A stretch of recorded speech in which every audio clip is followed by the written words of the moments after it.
with more defections to the so-called independent group a distinct possibility. The following contains some flash photography.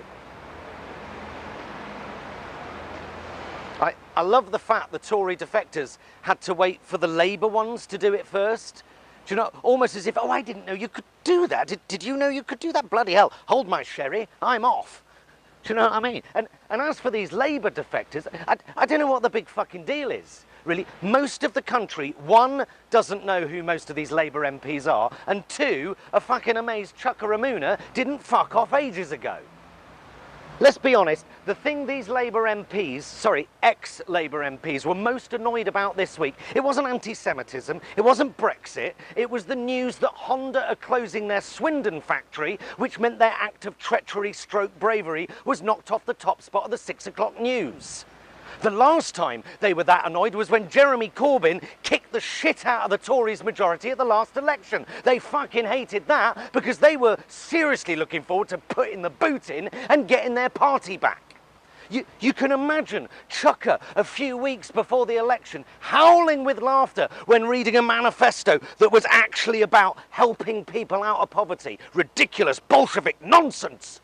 I bet he shat the bed on election night when great swathes of the same working class that voted overwhelmingly to leave the EU also voted for a socialist manifesto.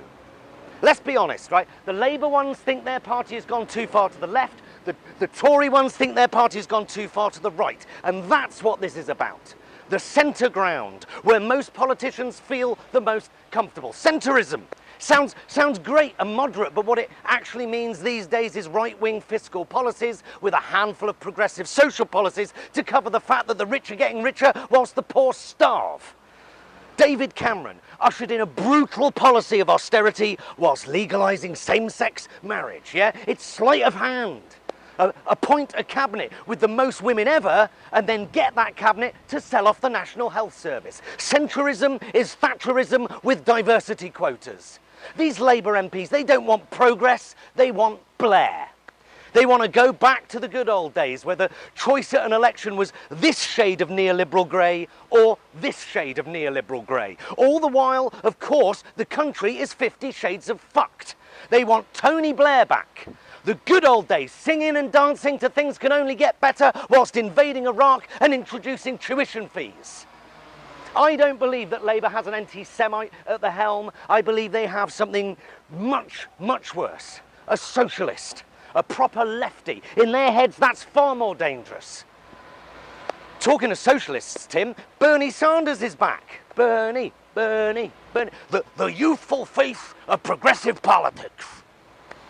The good news is, of course, last time it was the American people will never elect a socialist into the White House, yeah? Whilst in the same breath saying the American people will never elect a fat, malodorous, unqualified toddler into the White House. So, you know, all bets are off. Thank you.